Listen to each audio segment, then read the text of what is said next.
Welcome, welcome, everyone. Thank you so much for joining today. My name is Darlise Calix. I see some people in the chat, really excited. Put it in the chat. Let me know where you're logging in from. I'm in Miami. It's raining today, so, not too bad, but excited nonetheless.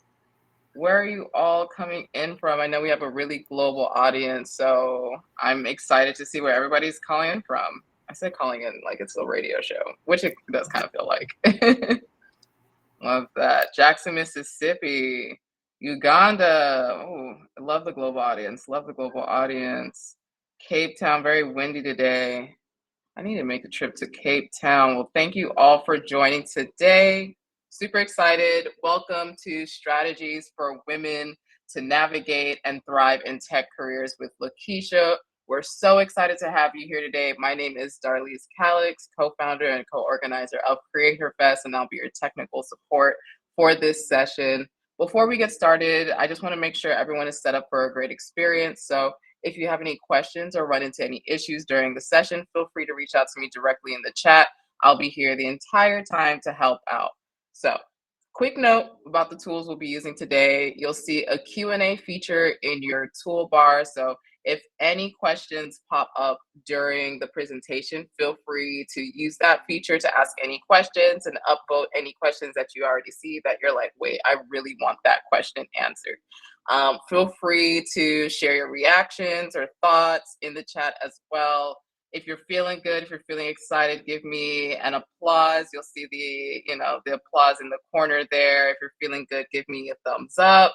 If you're feeling good, and if at any point you're feeling confused, maybe you give me a little question, the little monocle guy, And so now that I see that you all are familiar with the chat, we're going to keep this going. We'll keep this interactive. We'll keep this fun. We'll keep this informative. We'll keep this great. So I'm thrilled to announce our amazing speaker for today's session, Lakecia.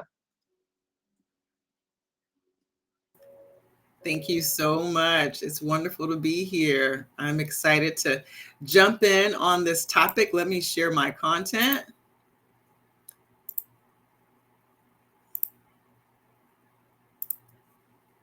Perfect. Everyone can see. Well, again, my name is Lakecia Gunter, and I'm so excited to engage with you guys today and talk about a subject that's near and dear to my heart, paving the way, strategies for women to navigate and thrive in tech careers. So we're going to jump right in. Let me get there we go. Awesome. I want to start by talking about someone who I hope you all are super familiar with, who is no stranger to breaking barriers. In the 1960s, a brilliant mathematician named Katherine Johnson played a very critical role in NASA's space missions. Her calculations were so precise that astronaut John Glenn refused to fly unless she personally verified the numbers. So if you haven't seen the movie Hidden Figures, today's a great time to do that. But despite, it talked about her story and the story of other computers as well. But despite her brilliance, she had to fight to have a seat at the table in a male-dominated field.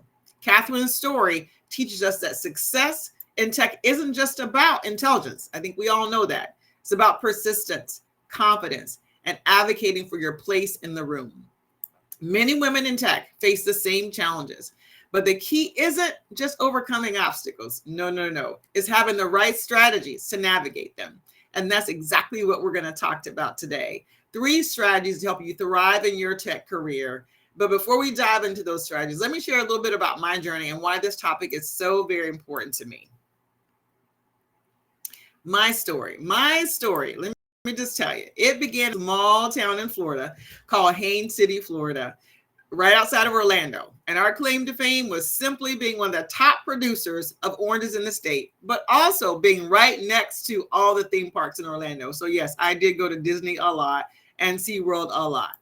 I was raised by a strong and equally amazing single mom of 3 who had a heart of gold, supportive grandparents, a huge family, and a community that looked after its own. Let me just tell you, I was surrounded by love, faith, and lots of family.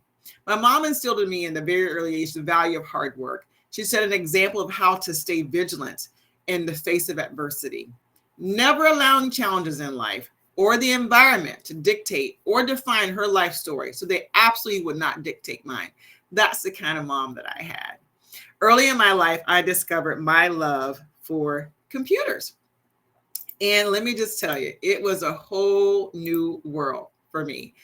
And because I love computers and because I had a mom who always supported me, she worked extra shifts, sometimes night shifts, so she could buy me my very first computer. And she bought it at Christmas. And I'm going to date myself. You see the picture, it's a Commodore 64. So I know I'm taking some of you guys way, way back. So hang with me. I tell you, it was truly the merriest of all Christmases for me. As I said, my mom was my biggest cheerleader, and she never missed an opportunity to show me. She always, always, always invested in my future, equipped me with the right resources, tools to achieve my dreams. Amazing mom. That's what I had. So let me talk a little bit about shoes. I love shoes. It's like the classic quote by Marilyn Monroe. It says, give a girl the right shoes and she can conquer the world. Now I say, give a girl the right computer and she will conquer and travel the world. And that's exactly what I did. For me, at age 12, when I got my computer, it was really just the beginning. No one could have ever predicted, nor could I have predicted what was coming next. Let's talk about that. I'm going to talk a little bit about my journey. When I say it's been a whirlwind, it has absolutely been a whirlwind. I've been so blessed. My deep love for computers would take me from a small town in Florida to some of the top universities in the country, University of South Florida in Tampa, Georgia Tech, and provide me an opportunity to work with Fortune 100 companies in my career. Like some of you, my very first job was fast food. That's where I got my start. And I got an opportunity to learn so much about working in a team, customer service, leadership, solving challenges, navigating, working with your classmates, because many of my classmates, we would leave school and come to work.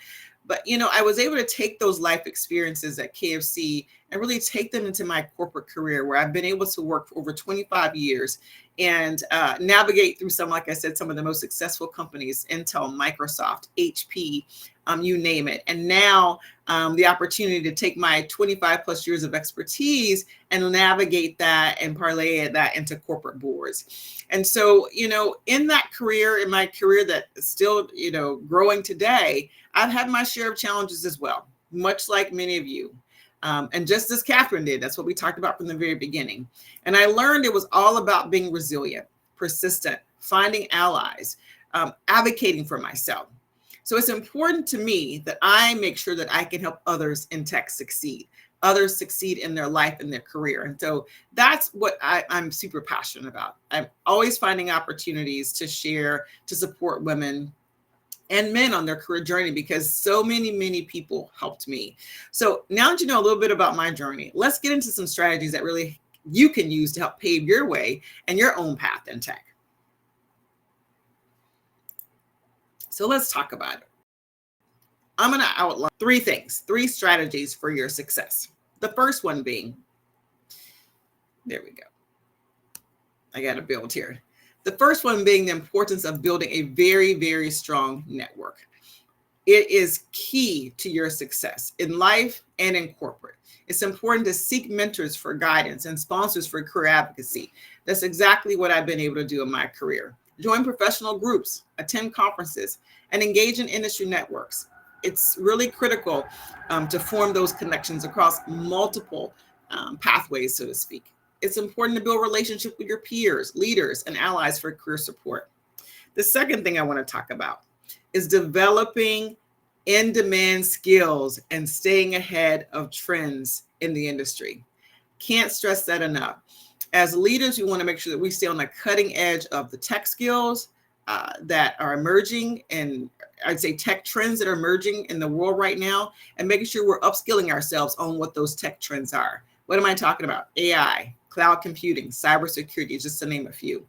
Leverage online courses, easy to do, certifications and boot camps. As an engineer, young engineer, one of my peers, Lakecia, I think it's important for us to look at getting our project management professional certification. And the first thing I said was, well, what is that? I really had no idea. But she began to articulate to me what that was and how it could help us in our careers working for the Department of Defense.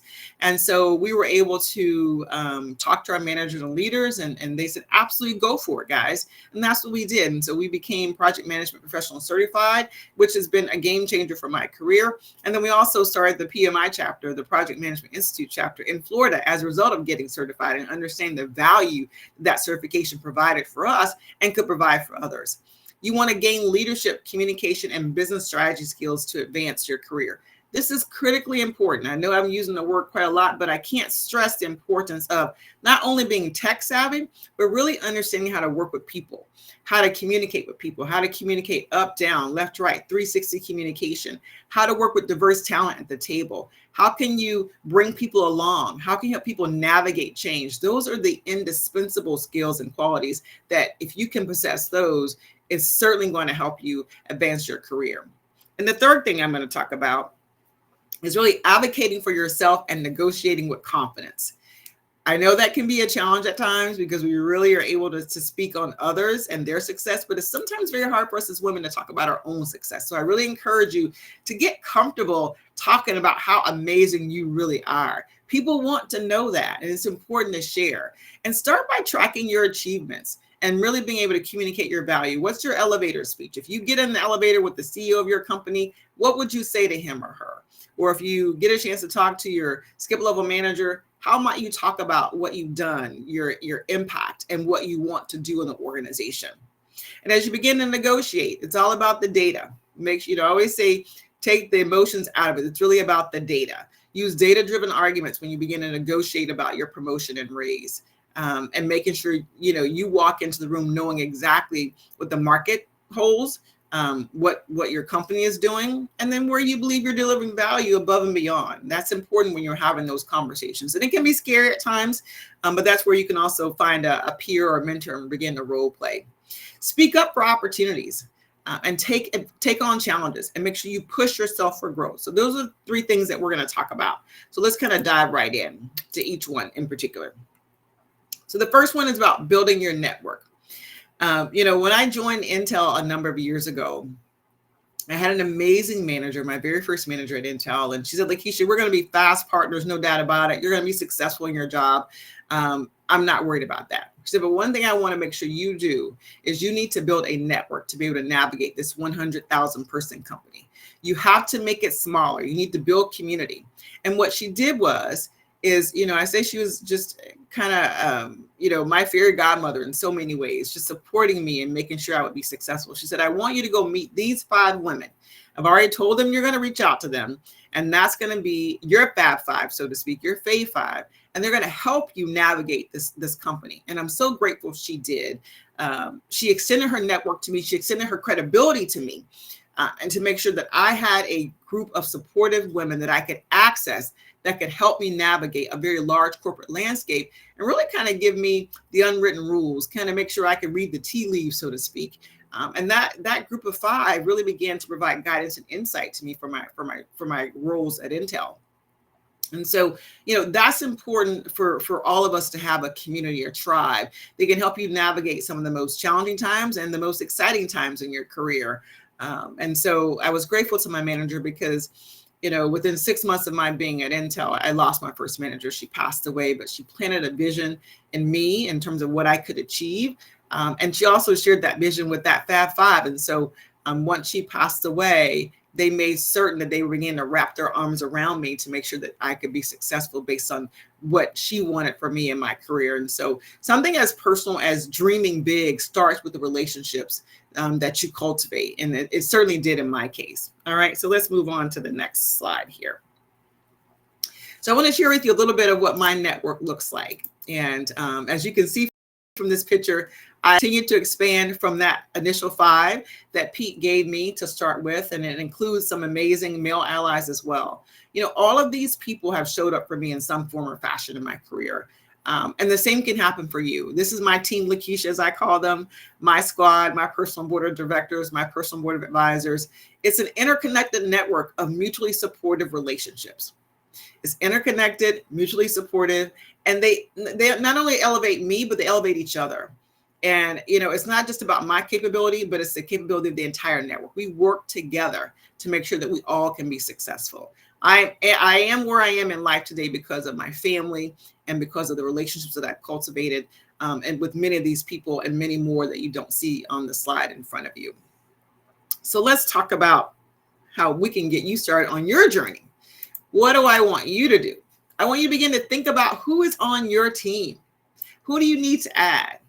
Right? Who's on team Adrian? I see Adrian in the chat, right? We want to make sure you start to build your team today. Start creating your map today. This is going to be the game changer in your career, to go out and start putting this mentorship map together. You got to build your support system and really start to see how you all can support each other in your career growth.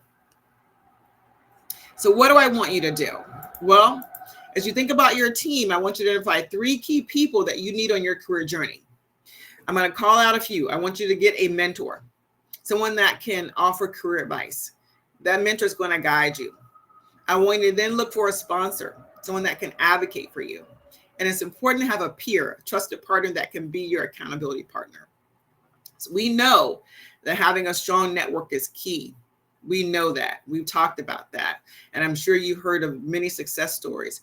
The other piece that I want to put to this puzzle, so to speak, is I want to ensure that we stay relevant in tech. And that requires continuous learning, which is what I talked about before. Continuing to build on your skills, staying ahead of the trends in the industry. So let's talk about that. What do I want you to focus on in the next few weeks or so? And why? Well, I want you to focus on building key skills around emerging technologies, because we know the technology landscape evolves rapidly and continuous learning is critical to stay ahead. So we've heard about AI. It's been around for years, but it's certainly now and really been democratized in the palm of everyone's hand today. Cloud computing, of course, is critical for companies' growth. Cybersecurity. There's no other technology that we all need to be very focused on and understanding how we as employees in a company can make sure we keep our company safe, but how do we make sure we keep our own data estate safe in our homes, right? Data science. These are emerging technologies that are really revolutionizing how we work, how we play, how we live our lives. Soft skills, which I've talked about. Leadership is so important that you're reading books, that you're maybe attending talks, finding people that speak your language that really help you grow as a leader in terms of how to work with people, how to communicate, how to promote not only yourself, but even your team and the work that you're doing, how to build that bulletproof brand in and outside of your company. And of course, problem solving skills. We're paid in life, and this is not something that I made up, but it's something Bill Gates said to a group of high schoolers a long time ago.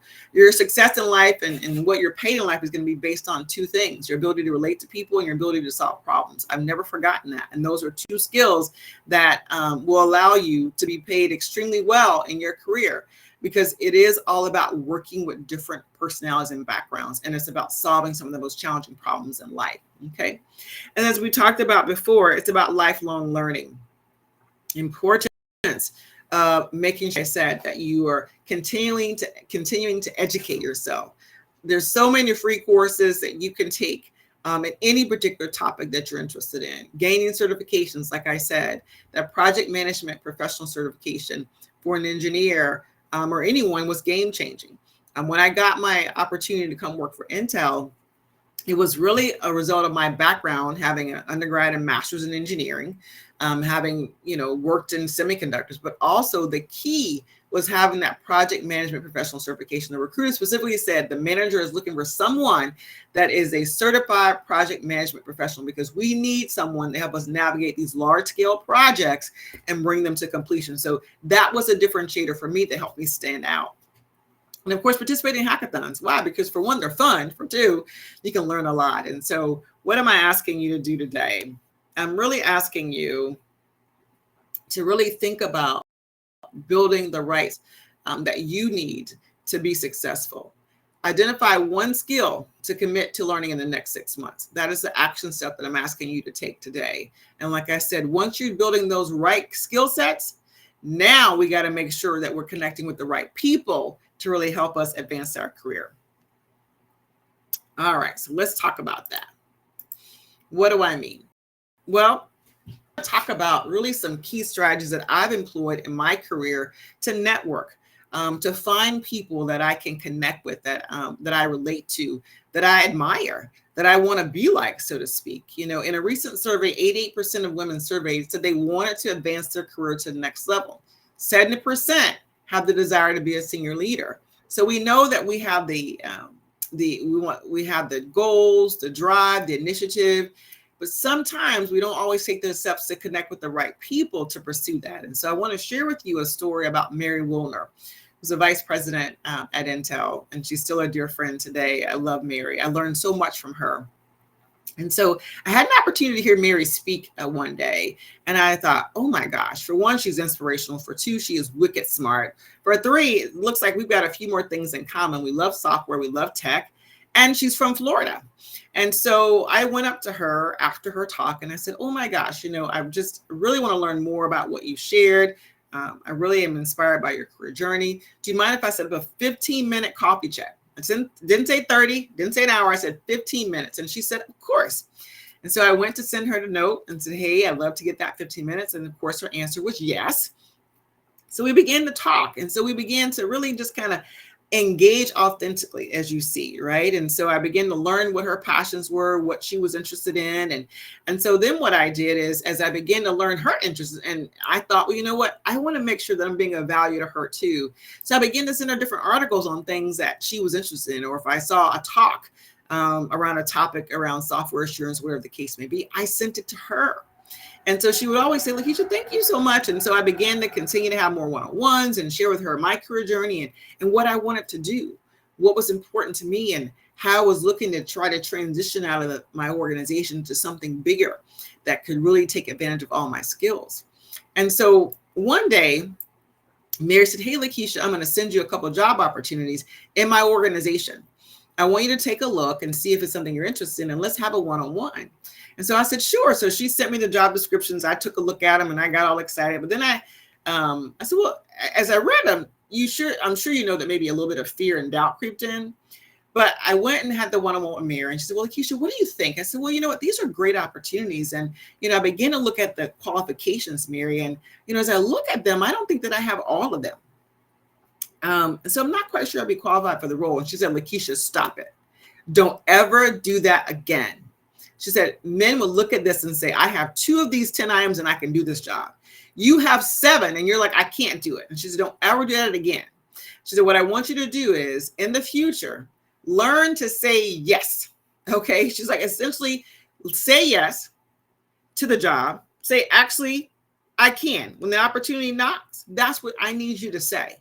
Don't run, say yes, because what you can do is you've got 70% of the skill sets.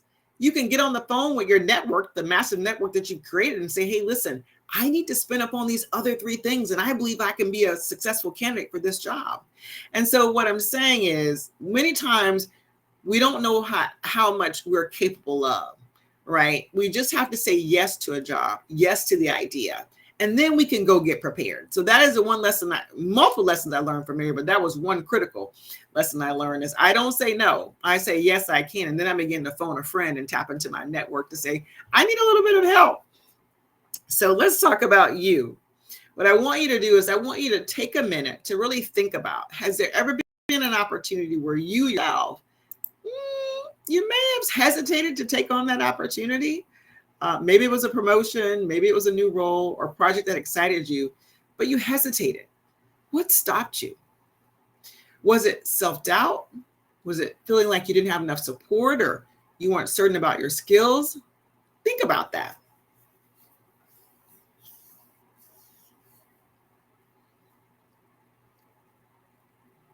We all have one of those moments, right? We do. If it was doubt, I want to share with you that we're going to cancel self-doubt in 2025. We are no longer entertaining it. It has got to go. Okay. It's time for each of us to truly be the hero of our own story in our own lives. And so we're canceling self-doubt. It's time to step out in faith and take action. Fear is no longer going to hold any of us back in 2025. It's a new year.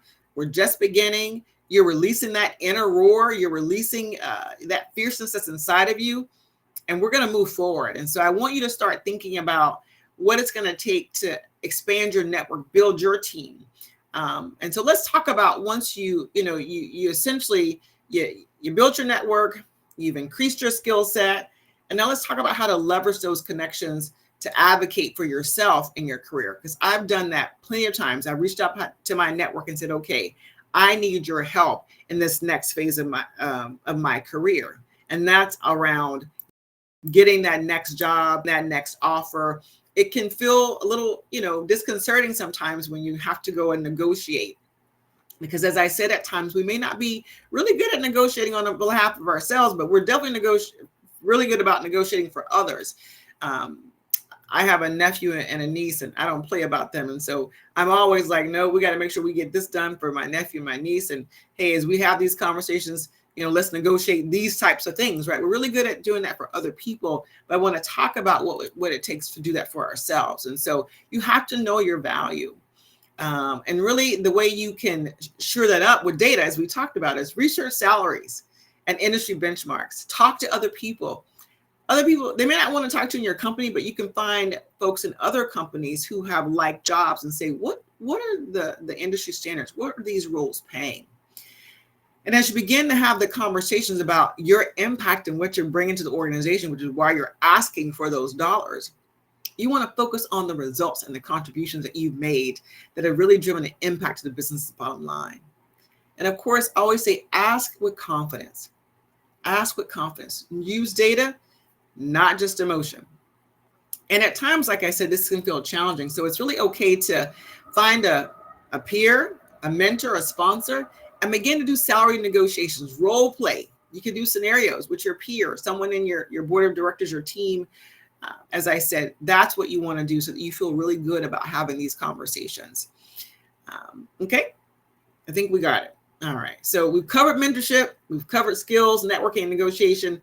Now let's wrap up with a few key takeaways, and then I'll open it up for questions. I want to make sure we have time for questions. So it's about putting it all together. It's really about clarifying your North Star. What is that North Star for you? Where do you want to go? What's your career goal? How do you begin to make sure that you're clear on, here's where I want to be this year, next year, 3 years, 5 years from now. And here's what I need to do to get there. The other key piece is you got to believe in yourself. We talked about canceling self-doubt in 2025. It's no longer here. Fear, forget about it. Fear is false evidence of being real, but we're going to use fear and say, face everything and rise. We got this, okay? Build that network. It's so much fun. And some people, I know it can feel like, oh, it's so uncomfortable, but it's really about connecting with people, building strong relationships on things that you guys are connected on, that you have in common. I was a Girl Scout. Many of you guys are probably Girl Scouts. You know this, the song, make new friends, but keep the old. One is silver, one is gold. We got this. Visualizing success. Take time to reflect on what it is that you want. Think about where you won in the past, where you've been successful, and then carry that forward, okay? Ask for what you want. That is critical. And as I said, it's important to negotiate with confidence. So what is one action that you're going to take coming out of this session? Take 30 seconds and write it down. One action that you're going to take coming out of this section or session or more. It doesn't have to be just one. And I love Dr. Maya Angelou. She's one of my favorites. Hope she's one of yours too. Nothing can dim the light that shines from within. Nothing can dim the light that shines from within. So we have to build up ourselves, our confidence, our faith, our belief in ourselves, and nothing can dim the light. No matter what the situation or circumstances that you face, nothing can dim the light because it is inside of you. Okay. All right. Well, I have enjoyed every moment today with you all and sharing the 3 keys to success. Thank you, Create Her Fest, for the opportunity. Thank you for joining today. And remember, like I said, it's our time to roar in 2025. It's our time. It's your birthright. Let's do it. Amazing. Thank you so much, Lakecia. Like if you could have seen the chat, like everybody's putting in their goals and what they're going to be doing. Even myself, I was like, okay, you are totally right. I need to throw out this self-doubt for 2025. We're done with that. We're not doing Done. that. We're killing that. It's not it. It's not giving. So a lot of people are saying they want to be more confident. They want to upskill. They want to look for that mentor. They want to learn. Someone says they want to learn and practice negotiating with confidence, learning AI fundamentals. Love to see it, love to hear it. Let's get into some questions. And then before I get into some questions, if you're enjoying this, workshop, let us know. I put in the link to the survey in the chat. I'll drop it in again. But just let us know like what you thought about it. Give me some feedback, give Lakecia some feedback. Yeah, I love that. This helps us put on more programming like this. So definitely fill out that survey. But questions. So first question that I'm seeing here is, how does one get a sponsor? I feel like it's easier to find a mentor and a peer, but sponsors are so much harder to find. Yeah, that's a great question. What I've done is I've actually just started to build those relationships with mentors, so to speak.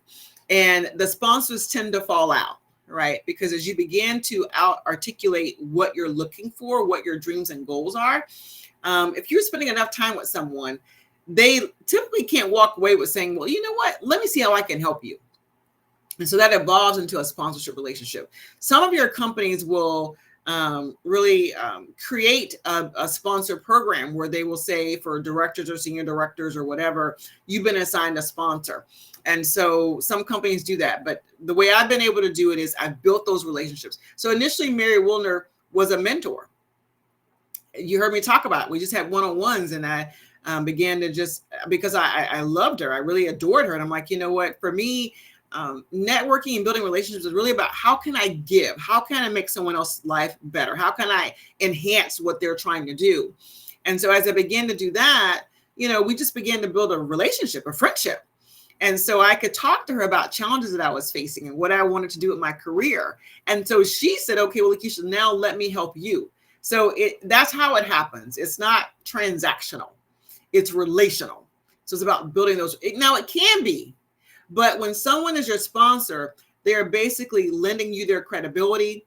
They're speaking for you when you're not in the room. They're speaking on your skill set. So it's about them knowing you intimately enough to be able to do that, if that makes sense. Amazing. Thank you for that. Someone's raising their hand. I'm going to add them to the stage. So let's add to the stage. Zalika, let me know if I'm pronouncing your name correctly. Yes, you are. You are. Hello. Thank you so much, Lakecia. I feel very motivated, and I'm so happy to see a Black woman here motivating us, especially during Black History Month.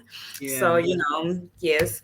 My question is, how do you build a network as a passionate and fierce Black woman?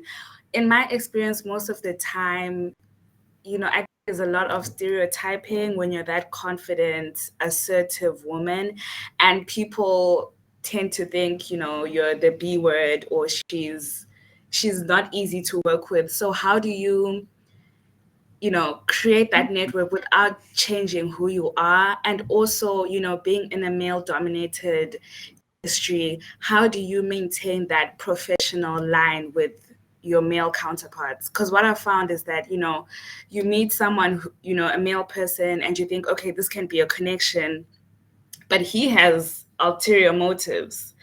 And then it becomes a bit uncomfortable. And yeah, so that's my question. So I think your spidey sense will always indicate to you, or intimate, be a, how do I say, early warning signal system to say, okay, here's someone who I really need to engage with. For me, when it came to work environment, I understood in a male-dominated environment that I really needed to build allies, even within my team and within my organization. And so when I first joined Intel, the first thing I did is, a very good book is The First 90 Days. I often read it, right? And so one of the things it talked about was going in and saying, how can I create value for others? So I spent time getting to know each of my team members and ask them a certain set of questions. What are you working on? What's your biggest challenge? What does success look like? How can I help you? And so I went because I needed to learn. And so I needed to create partners. And so people, not always, but if you're extending a hand of support, they typically don't bite the hand that feeds them. Now, sometimes they do. I'm not saying everyone is created equal, but it's about really creating a value stream between you and another person. And once you can begin to do that, they can become a part of your network. Now, some people may not like how you show up or how I show up, but that doesn't mean that means that they shouldn't be a part of my tribe. You know, I grew up in the South, and my grandmother would say, you need to feed people with a long-handed spoon. Feed people with a long-handed spoon. So some people you need to keep at a distance, some people you need to keep close. Okay. And so you will find your tribe of passionate, powerful, confident Black women or Black men or white women. It doesn't matter. You're going to find the right people who see you and what you bring, and you'll know who they are. Don't shrink for anyone. Now, having said that, we say bring our full selves to work. Well, we need to caveat that. You also have to know the environment that you're in. And so you will still bring your full self, but you might tweak it. You may communicate differently. I'm not saying you change your persona, but I may not say, a girl, that is fire. Like, I may not say that at work.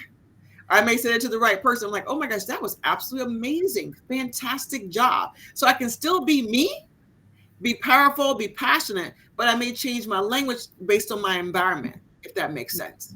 And so John Maxwell has tons of leadership books on how to engage with people, how to winning with people. So, we have to change our language based on the rooms that we're in a good way, right? If that makes sense. So I would just say, you know who you are, what you bring to the table. You want to find people who inspire you, who motivate you, connect with them, and allow them to mentor and coach you in the environment that you're in, because that's what I found to be successful, if that makes sense. Yes, it does. Thank you so much. You're welcome. Amazing. Thank you for that. Another question, any specific resources for getting certified in project management? Yeah, that's a great question. And so there are so many boot camps available. So once my friend shared with me the opportunity, we both went to Atlanta to take a boot camp with the organization called Velocity. They may or may not even still be in business, but your local PMI chapters will have boot camps as well. There are tons of organizations that do the training so that you make sure, because in a lot of ways, what we do as project management professionals, it's a little bit different than the way the book says we should do it to some degree, and different concepts. And so you have to make sure you understand that. And so I would always recommend a boot camp, a study group, and then I'm sure you'll be successful. All right. Thank you for that. Someone is asking if we'll share the slides after. Will we be able to make these slides available? Yes, so I will share a subset of them with the Create Your Map, the 3 strategies. So absolutely. Yep. Perfect. Amazing. And feel free, you all, to join our Discord. If you're not in the Create Her Fest community, go ahead and sign up on our website, createherfest.com, and you'll get the links to the Discord. You'll also get the links to the YouTube channel, which is where the recording of this workshop will be as well. All right, so moving on to the next question. How do you navigate your career journey from a data-driven approach, like a data-driven perspective? Yeah, I mean, I think for me, one of the things that I've been able to do is, for one, look at the path that I wanted to traverse. And when you say data can take on a lot of forms. Maybe qualify that a little bit in the chat. But I just looked at my accomplishments in terms of the impact. So the data for me was, what impact was I delivering to the bottom line of the business? Because you want to make sure that the work that you're doing is connected all the way to the corporate strategy. And you ought to be able to articulate, the work that I'm doing is going to help this P&L, this organization, this company, blah, blah, blah, in that way. And so I always looked at the action I was doing, the results that I needed to deliver, and the impact, to your point, the data, the bottom line impact to the company. So that's how I navigated my career. And as I continued to grow and scale and scope, hopefully my impact was also growing at the same time. Hopefully that's helpful. Hopefully it is. Whoever asked that question, hopefully, just let us know in the chat if that answered your question. Moving on, any tips for getting your foot through the door for someone in their 40s who is trying to transition into the tech field? That's an excellent question. You know what? Again, I think first decide which path you want to take in the tech world. So you want to come into tech doing what types of things? And then what I would do is I would actually look for people either in companies that I'm interested in working for in those roles, and I would actually send them a note via LinkedIn. I would also look for local networking groups in my city that are tech focused and begin to connect with people there. And then I would also make sure that I have my elevator speech of how my skills are directly transferable from one industry to the next and how the tech industry could leverage my background and experience. So that's what I would do. Thank you for that answer. That was a good question. What networking mistakes should women in tech avoid?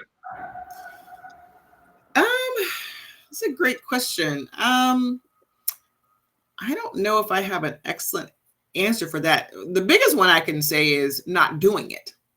Or feeling like, ooh, I'm an introvert. This is uncomfortable for me. We know that all growth happens outside the comfort zone.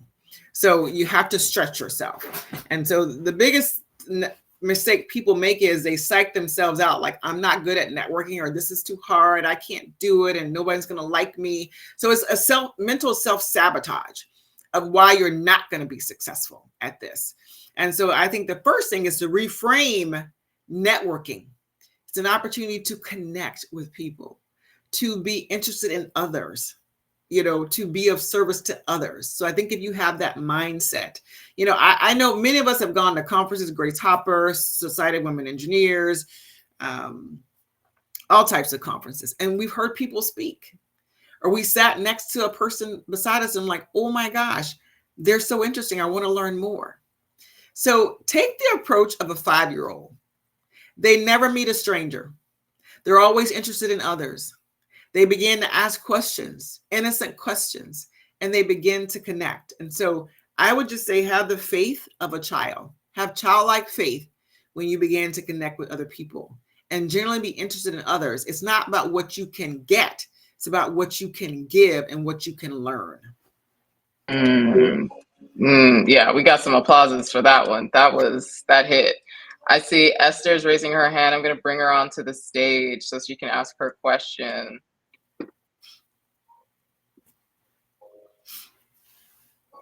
All right, Esther, you're on. Well, thank you. I'm Esther, a groundbreaker talent. So thank you for this opportunity. So I have 2 questions. And one question is, what strategies can help a woman get noticed and to stand out in a competitive tech environment? Because now we are in that journey of going into tech. And the other question is, how can a woman effectively advocate for themselves and their ideas in meetings? Thank you. Great. So I'll start with the last one. And so something that I had to do very early on coming into tech is you have to find the leaders in the organization, the leaders in the team. Who are the respected voices? And start to engage with them and say, hey, listen, I'm working on project X. I love your perspective and opinion. You've got phenomenal experience, and I want to make sure that, I land this well, or I do a great job. And so it's tapping into those voices who hold the most weight in the room. And if you've got to go do a presentation, have the conversation and say, I'm going to drive this presentation today. Would you be willing to support me in the room? Can you ask me these types of questions? So it's building. I'll share this quick story. So I love sports. I'm from Florida. Baseball is one of my favorite sports. My nephew plays baseball. One of my mentors and sponsors, Frank Sanders, told us a story when I first joined Intel about a mentor of his who also loved baseball.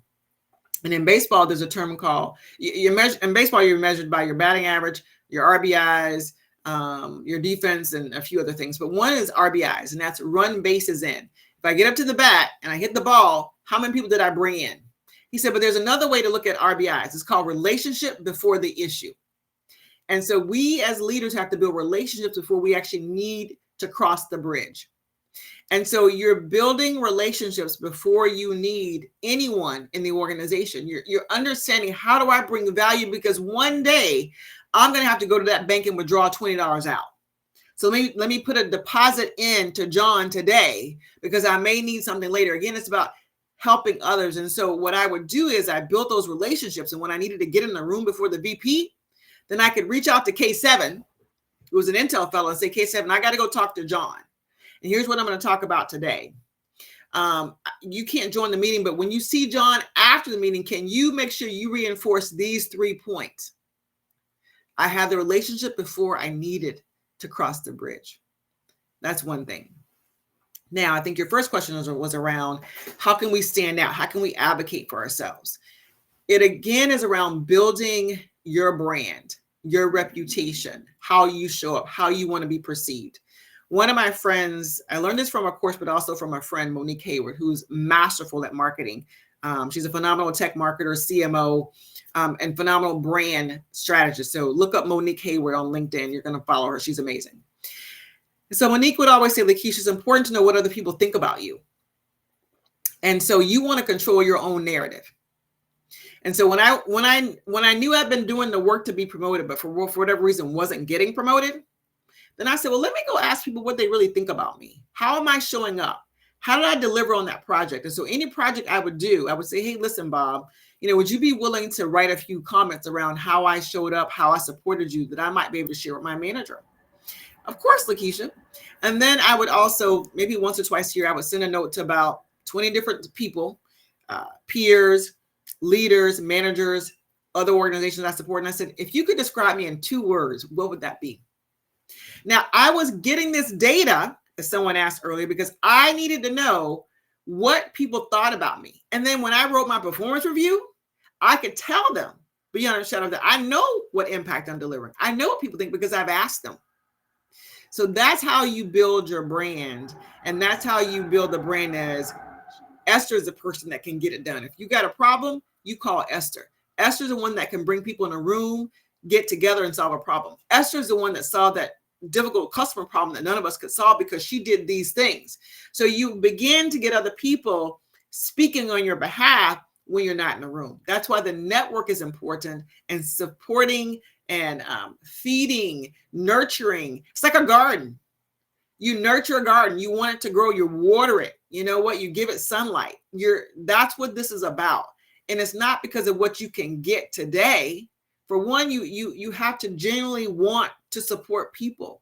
It can't be, well, let me just call Esther and you know what? I'm going to use her to get this job. It's not going to work for you long term because you're in it for yourself. You're going to be successful as a byproduct of giving and serving, supporting and nurturing other people, if that makes sense. Amazing. Thank you so much, Esther. Hopefully that answered your question. I know I muted you, so yeah, there you go. Yes. Thank you. You're welcome. Thank you. All right, we have time for 2 more questions. I see one that was in the chat earlier. How can you negotiate with confidence with someone who knows you very well? So yeah, maybe you're negotiating with someone that you have like a personal relationship with, and that can make things a little bit awkward. So what advice can we give there? Yeah, I'm putting some hearts in the chat. Thank you guys for your comments and your feedback. So, if I'm negotiating with someone I know, then they should already know my value in a good way. And they shouldn't shortchange me. Now, on the off chance that they do, there's an opportunity for me with my data to say, well, I appreciate that. I really do. But here's where I was thinking. And here's why. Here's what I've been able to do. I just saw the chat. There we go. I think you would agree that based on this type of experience that I bring to the table, here's what I believe I can deliver. Here's where I'm more comfortable. So everything's a negotiation. Again, think about children, your niece, your nephew, your own child. They are relentless in pursuit of what they want. You start with mom. She says no. You go to dad. You go to your sister. You go to your brother. You know what? If I can get this candy, I promise to pick up my toys. Or you know what? We're all negotiating. But sometimes we lose the ability to negotiate when we're talking about ourselves. And so really, you've got to be the best, I'd say, storyteller about what the value that you bring to an organization and why you believe. And again, it's based on the data. It's based on the results and impact. One of my mentors. He's a spiritual mentor of mine. You know, as I pursue different opportunities, he always asks me, Lakecia, what is your goal? He gets me to speak exactly what I want. Sometimes we're afraid to do that at every level. You're afraid to say you want this big number, you want this big thing. And so we were talking, and as I began my negotiation for a couple of my different jobs, and I said, well, I think I want this. No, Lakecia. I want you to pause. I want you to get quiet. I want you to allow your spirit to speak and begin to tell you what you believe you want in this opportunity. And once he did that, I said, this is what I want. And it was big. And he said, okay, great. Now, I'm a believer. He said, I'm a believer. So he said, well, let's pray about this. And said, let's pray. But he got me to stop shrinking and not feeling comfortable saying this big thing that I'm like, oh, well, do I really, am I all of that in a bag of chips? Yeah. And so, you know, I love sports. And he said, Lakecia, you know what? Think about it like this. And we can talk about this right now. You've got NFL players, NBA players. You got franchise. You got Mahomes. You got Jalen Hurts on NFL, Travis Kelce, Antonio Brown. You got all these players. In the NBA, you got LeBron. You got Jason Tatum, Steph, Giannis, Damian Lillard. These are what you call franchise players. And franchise players, Kyrie Irving, you know, you got your New York guys. You know, I can go, the list goes on and on. Oh gosh, who just left the Mavericks? I can't believe I just forgot the name. You got Nurkic. I could go down the list, but I just forgot the Dallas Mavericks player that just went to the Lakers.